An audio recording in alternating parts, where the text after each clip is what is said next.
بسم اللہ الرحمن الرحیم۔ ناظرین کرام، حضرت تمیم بن اوس رضی اللہ تعالیٰ عنہ صحابی رسول تھے۔ انہوں نے ابتدائی طور پر عیسائیت سے اسلام قبول کیا تھا۔ حضرت تمیم بن اوس رضی اللہ تعالیٰ عنہ کو قبول اسلام سے پہلے اپنے سفر کے دوران دجال کا سامنا کرنا پڑا۔ یوں حضرت تمیم بن اوس رضی اللہ تعالیٰ عنہ کی یہ کہانی قرون وسطیٰ کی مختلف داستانوں کی بنیاد بن گئی، جس کی وجہ سے حضرت تمیم بن اوس رضی اللہ تعالیٰ عنہ کو نڈر مسافر کا خطاب ملا ہے۔ ناظرین کرام، حضرت تمیم بن اوس رضی اللہ تعالیٰ عنہ فرماتے ہیں کہ ایک مرتبہ میں سمندر کے سفر پر نکلا۔ کشتی میں 30 مسافر سوار تھے۔ ہمارا سفر انتہائی اطمینان کے ساتھ کٹ رہا تھا، لیکن اچانک سے ہوا چلنا شروع ہو گئی، جس کی وجہ سے سمندر میں اونچی اونچی لہریں اٹھنا شروع ہو گئیں، اور ان سمندری لہروں کے باعث ہماری کشتی سمیت سمندر میں موجود دیگر کشتیاں بھی ڈولتی جاتیں۔ کشتی میں سوار مسافر اس سب صورتحال سے پریشان ہو گئے اور ہر کوئی اپنے اپنے خدا کو پکارنے لگا، کیونکہ کسی کو کچھ بھی سمجھ میں نہیں آ رہا تھا کہ کیا کرے۔ سمندر میں اٹھنے والی لہریں ایک سمت کے بجائے ہر طرف سے کشتی کو اپنے لپیٹ میں لے رہی تھیں۔ اس سب سے تھک ہار کر ملاح نے بھی چپو چھوڑ دیے اور ایک طرف جا کر بیٹھ گیا۔ اب ہم میں سے ہر کسی کو یہ یقین ہو چلا تھا کہ ہماری موت یقینی ہے۔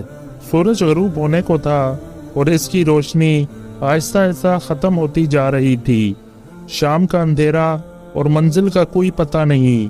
یہ بھی خبر نہ تھی کہ کشتی کس سمت میں جا رہی ہے اور سمندر کی لہریں اب کب تک کشتی کو سلامت رہنے دیں گی۔ اس خوف و ہراس کی حالت میں رات گزر گئی اور صبح کی ہلکی ہلکی روشنی پھیلنے سے ہر طرف اجالا ہی اجالا ہو گیا۔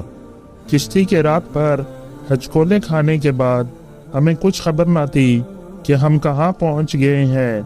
پھر اگلا دن بھی اسی کیفیت میں گزرا اور اسی طرح رات کے بعد دن اور دن کے بعد رات آتی گئی، اور ہماری کشتی کو سمندر میں پھنسے ہوئے پورے 30 دن ہو گئے۔ پھر اچانک سے 30 دنوں کے بعد ہم بھولے بھٹکوں کو دور سے ایسا نظر آیا جیسا کہ کچھ درخت سمندر میں کھڑے ہوں۔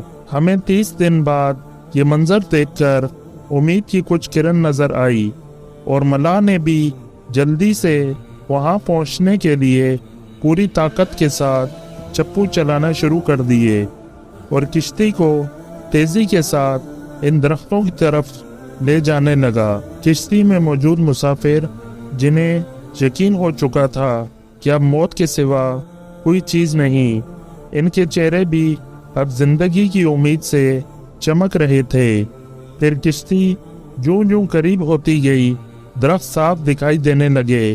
ملاح پوری طاقت سے کشتی چلا رہا تھا کہ سورج غروب ہونے سے پہلے پہلے ان درختوں تک پہنچا جائے، تاکہ کہیں ایسا نہ ہو کہ اندھیرا ہو جانے کے باعث ہم اس آخری امید سے بھی ہاتھ دھو بیٹھے۔ پھر کشتی آہستہ آہستہ ان درختوں کی طرف بڑھتی رہی، اور جب درخت قریب ہوئے تو سارے مسافروں کو یہ جان کر خوشی ہوئی کہ سمندر میں واقع کوئی جزیرہ ہے۔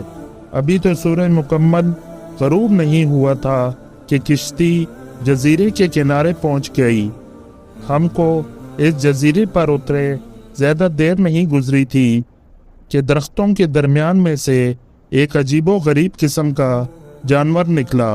اس جانور کے پورے جسم پر بال تھے، اور وہ بال اس قدر لمبے اور گھنے تھے کہ یہ معلوم بھی نہ ہوتا تھا کہ جانور کا اگلا حصہ کون سا ہے اور پچھلا حصہ کون سا ہے۔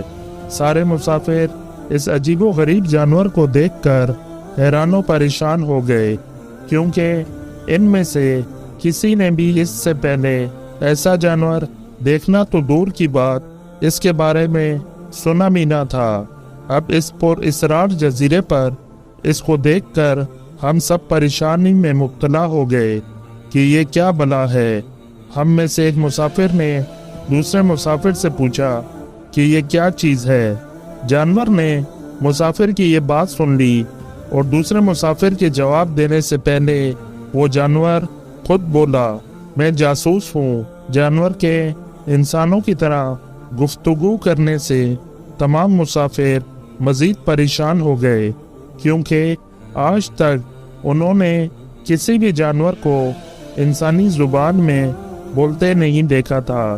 چنانچہ سب یہ سمجھنے لگے کہ ہو نہ ہو یہ کوئی جن ہے اور ہمارے سامنے آ گیا ہے۔ مسافروں نے ہمت کر کے اس سے پوچھا، تمہاری جاسوسی کا مقصد کیا ہے اور تم کس کے لیے جاسوسی کرتے ہو؟ جس پر اس جانور نے جواب دیا کہ میں جس کے لیے جاسوسی کرتا ہوں اسے تم سے ملنے کا بے حد شوق ہے اور وہ تم سے باتیں کرنا چاہتا ہے، لہٰذا تم میرے ساتھ چلو۔ یہ سن کر تمام مسافر حیران و پریشان چپ چاپ اس جانور کے پیچھے چل پڑے۔ وہ عجیب و غریب جانور درختوں کے درمیان بنے ہوئے راستے سے ہوتا ہوا ایک پرانے محل کے سامنے جا کر کھڑا ہوا۔ محل کو چاروں طرف سے بلند و بالا درختوں نے گھیر رکھا تھا۔ مسافروں نے وہاں پہنچ کر پہلے پریشان نظروں سے اس محل کی طرف دیکھا اور پھر اس جانور کی طرف سوالیہ نظروں سے دیکھنے لگے۔ جانور پھر آگے چلا اور سب مسافروں کو ایک بڑے دروازے سے گزارتا ہوا محل کے اندر لے گیا۔ محل کے اندر داخل ہوتے ہی سب نے دیکھا کہ ایک بہت بڑا شخص زنجیروں میں جکڑا ہوا تھا اور رہائی کے لیے کوشش کر رہا تھا۔ حضرت تمیم بن اوس رضی اللہ تعالیٰ عنہ فرماتے ہیں کہ ہم نے اس سے پہلے اتنے بڑے قد آور اور اتنے زیادہ روب والا شخص کبھی نہ دیکھا تھا۔ ایک مسافر نے ہمت کر کے اس سے پوچھا کہ تم کون ہو؟ جس پر اس شخص نے اس سوال کرنے والے مسافر کو مخاطب کر کے کہا کہ میں کیا ہوں اور کون ہوں یہ تو تم جان ہی لوگے، پہلے مجھے یہ بتاؤ کہ تم کون ہو؟ جس پر اس مسافر نے جواب دیا کہ ہم عرب قبائل نظم و جزام کے لوگ ہیں، اور ساتھ ہی ساتھ اس مسافر نے اپنے ساتھ بیتی اور یہاں تک پہنچنے کی ساری داستان اس شخص کو سنا دی۔ اس زنجیروں میں جکڑے ہوئے شخص نے ہم سے پوچھا کہ ذرا مجھے بیستان کے کھجوروں کے باغات کے بارے میں بتاؤ، کیا ان پر پھل لگتا ہے یا نہیں؟ تو ہم نے جواب دیا کہ ہاں لگتا ہے۔ جس پر اس شخص نے کہا وہ وقت دور نہیں جب ان پر پھل لگنا بند ہو جائے گا۔ اس کے بعد وہ شخص ہم سے مخاطب ہو کر کہنے لگا، اچھا تربستان کے دریاؤں کے متعلق تو بتاؤ۔ ہم نے کہا کہ دریا کے متعلق کیا پوچھنا چاہتے ہو؟ تو وہ قیدی اس سیدھے انداز میں بولا کہ اس میں پانی ہے۔ ہم نے کہا ہاں اس میں پانی ہے۔ اس نے کہا عنقریب اس کا پانی ختم ہو جائے گا۔ پھر وہ کہنے لگا مجھے زغر کے چشمے کے متعلق تو کچھ بتاؤ۔ ہم نے پوچھا کیا پوچھنا چاہتے ہو؟ تو وہ قیدی بولا یہی کہ اس چشمے میں پانی ہے کہ نہیں، اور اگر وہاں پانی ہے تو پھر وہاں کے لوگ چشمے کے پانی سے کھیتی باڑی کرتے ہیں یا نہیں؟ تو ہم نے کہا کہ ہاں یہ کثیر پانی والا ہے اور وہاں کے لوگ اس کے پانی سے کھیتی باڑی کرتے ہیں۔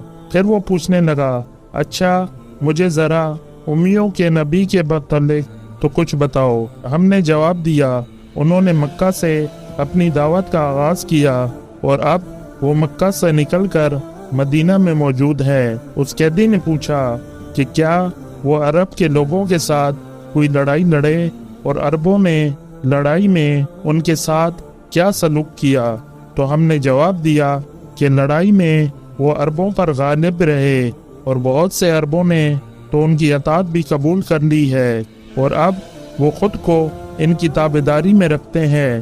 یہ سنتے ہی وہ غصے سے پھنکارا اور زنجیروں کو جھٹکا دیا۔ پھر ہمیں مخاطب کر کے بولا اب میں تم کو اپنے متعلق بتاتا ہوں کہ میں دجال ہوں، اور تمہاری باتوں سے یہ معلوم ہوتا ہے کہ عنقریب مجھے یہاں سے نکلنے کی اجازت ملے گی اور میں اس جزیرے سے نکلوں گا اور 40 دن میں ساری دنیا گھوموں گا۔ دنیا کی کوئی بستی اور گاؤں ایسا نہیں ہوگا جہاں سے میرا گزر نہ ہو۔ ہاں، البتہ مکہ اور مدینہ میں جانا میرے بس سے باہر ہے، مجھے وہاں جانے کی اجازت نہیں۔ میں ان دونوں شہروں میں داخل ہونے کی کوشش بھی کروں گا تو میرے آگے فرشتے رکاوٹ بن جائیں گے، ان کے ہاتھوں میں تلواریں ہوں گی اور وہ مجھ سے لڑائی کریں گے۔